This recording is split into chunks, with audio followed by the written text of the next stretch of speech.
Hey everyone, I'm Andy Wike. I'm Alan Britt. I'm Steve Mawby. And I'm Jeremy Reeves. And we're here today to talk about the Seattle Pipe Club project. So as many of you out there know, Seattle Pipe Club has been a cult classic favorite among the community for many, many years now. And recently, within the last 2 years, production has actually shifted from Richmond. Sutliff used to make this, shifted over to Cornell and Diehl. So we've got Jeremy here today to talk about that process and just the project in general. We're going to smoke through some of these blends and just, give our thoughts and talk about Seattle Pipe Club for a second. Sounds like a good time. Yeah. So with the unfortunate closure of Sutliff, this brand, which was being produced by them, came to us. Matt Gus approached us to take over manufacturing for it. This was sort of a learning curve. Thankfully, we were able to get some help actually from Sutliff. As some of you know, Jonathan Wood, who was the factory manager at Sutliff, actually was very instrumental in helping us kind of figure out this process and taking somebody else's manufacturing practices that they've come up with because they have the stuff they're using and they have the space and they're using it the way that they're using it. And specific machinery, all that stuff. Exactly. And then trying to fit it into a totally different product structure, a totally different production setup. It's challenging. And we're really getting down to like some of the fundamental DNA differences almost between Sutliff's approach to manufacturing in general, which included a lot more machine processes and a lot more just general tobacco processing than C&D. So this was kind of like in the middle of a production line, adding a new step and trying to like kind of staple that onto the side in some ways. So it was challenging. Different press setup, different power source for those presses, the shape of the blocks that yield the size of the slices that these products are cut in.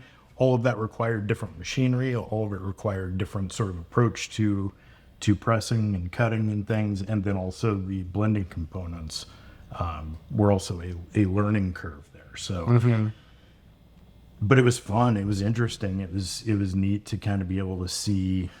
You get like nose blind to your day to day, and like this is just the way we do stuff. Right. And it really kind of like makes you step back and explore everything a little bit when you see somebody else's approach to the exact same thing. It's like if all four of us were to go and make the same marinara recipe, like we would still have 4 different results because we would do things different. We'd feel comfortable with different heats, or we'd be using a different sugar or raisins or whatever you do. I would open a can. Well, I imagine it's one of those situations where in this fictitious marinara situation, I might like the way you do something. So you going through all these processes to make Seattle Pipe Club as original as possible, maybe pick up some things in the meantime that you're, hey, I like the way they do that. We should implement that in other C&D products. Yeah, absolutely. In particular, I'm really excited about the cutter design that they were using to cut these because C&D has like these old Robert Leg cutters that basically operate on a big wooden wheel.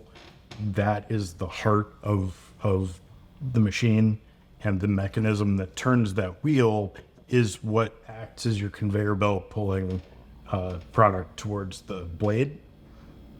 So, and then it also is actually the power that's operating the blade. So this wooden wheel, there is nothing except gears feeding towards the blade to hold the product stable, and it's always kind of in motion. The cutters that they were using, they're more modern, and admittedly less like romantic, but there's this really cool mechanism where before the blade cuts, a little arm behind it comes down and actually holds the product steady. Then it cuts, and then the arm raises, the blade raises, and then the product advances whatever width you're trying to cut at.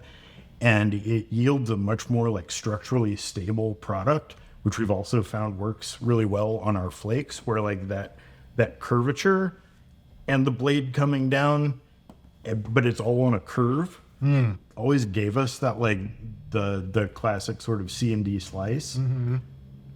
But using this machine actually like totally transforms the structural integrity of the flakes. Interesting. So Yeah. That's pretty cool. Yeah, and just for some context at home, you know, I think any time that like a brand that we know and love switches manufacturer, there's always concerns about continuity and like preserving the same essence, and like people are worried about there being changes and things like that.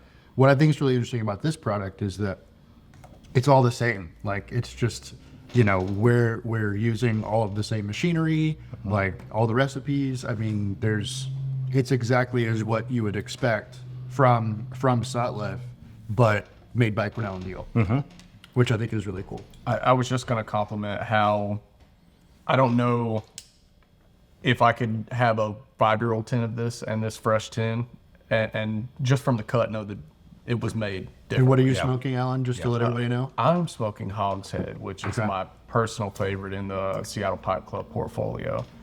Straight Virginia. I always said I got this vanilla ice cream creaminess to it, which is odd, but that's always what I tasted. Interesting. And yeah, I think for an all-day Virginia blend, I really enjoy it. I'm also smoking the Hogshead, and I mean, I will say this tastes a hell of a lot the way I remember it tasting when it was Sutliff produced. I mean, I think you've done something here that's very true to the original product, you know, to the original blend. Well, I say the original blend, but it was actually the Seattle Pipe Club stuff was actually back in the day originally produced by C&D, right? that's right, Mississippi River and Plum Pudding. Okay. So the special reserves and Hogshead were added later, but the original recipes actually for Mississippi River and Plum Pudding I actually have in my like old C&D Rolodex, which is how they kept all of the recipes back in the day, handwritten on Rolodex cards in Cutting edge technology. in a weird code. Okay. That required a lot of like almost like archaeology, CIA decipher. trying to go back and figure out like what these things meant, and using recipes where they didn't quite follow the same formula along the way to go, oh, that's what this means. That's what that is. So the Turlers were worried a lot about like corporate espionage. I do think that was where Craig was really coming from, but I think he did a really good job of making it. But yeah, Joe Langford actually, his name is on these cards, and many of you may know, but a lot of C&D's blends were actually born out of customers calling C&D and saying, hey, I've got this idea for a blend, and it's this and this and this and this. Would you make me 2 ounces of it, or a pound of it, or whatever? And you could ask for it pressed, all these sort of customizations that really lead to the sort of massive catalog that we have now. And Joe Langford was one of those. Also, Bayou Morning and Bayou Night, Joe Langford. Wow. Wow. Yeah. That's super cool. That's amazing. Yeah, so it all comes full circle then, you know? Yeah. That's Yeah. really interesting. Like a weird homecoming. But so in the original run, like where you just said it's the Plum Pudding and the Mississippi River, you were not involved in that original process. No, this was a long time ago. Okay. Back in Morganton, and I think this was still like in the operating out of the Turler's house days. Okay. So very, very early on in the days of selling pipe tobacco online and in the earlier days of C&D. So probably my guess would be 96, 97, somewhere in there. Wow. Yeah. So you guys are smoking the flagship product. Yeah. Yeah. Plum Plum pudding. pudding. Plum pudding. What are your thoughts? No, I think it's good. Yeah, I think it's a really nice sort of all-day English blend. There's a sweetness to it that sort of reminds me of things like Frogmorton, and some of the McClellan Englishes. They're not one-to-one exactly, of course, but like there is sort of like a sweetness there. It's not quite as dry as some Englishes are, but I think it holds up really nicely. Like, I think just it's burning well, and yeah, it's really good.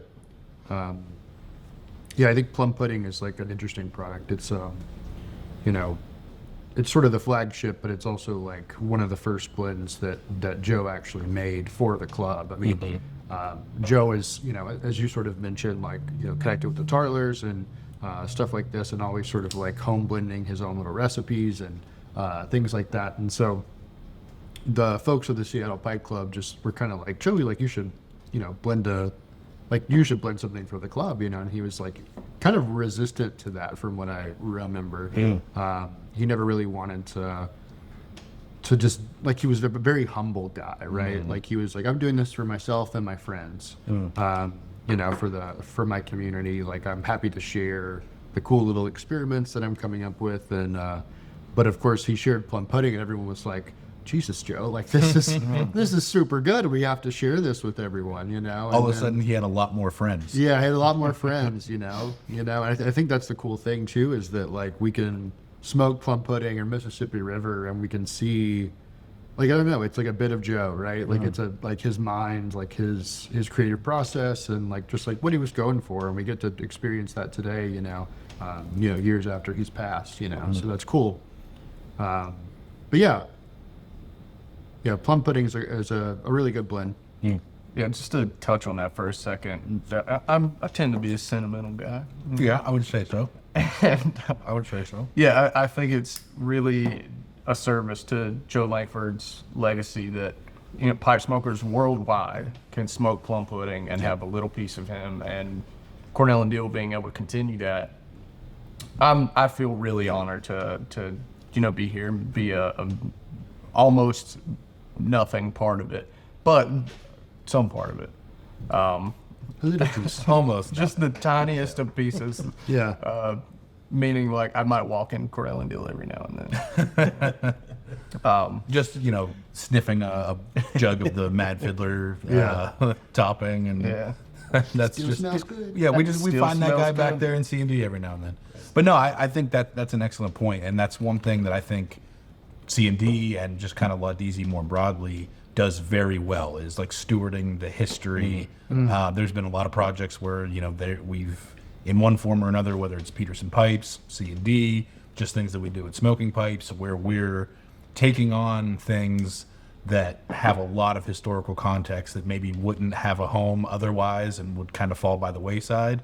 And I think this is a really good example of you doing a great job here of stewarding a lot of history. I mean, this, like you said, started at C&D in the Tarler days in, a Morganton garage or wherever it was, went through McClellan at one point, was manufacturing Seattle Pipe Club. Then Sutliff, obviously a lot of history in those two brands as well. And now back at C&D, the last major American pipe tobacco manufacturer, all coming back home, coming full circle, like you said, Andy.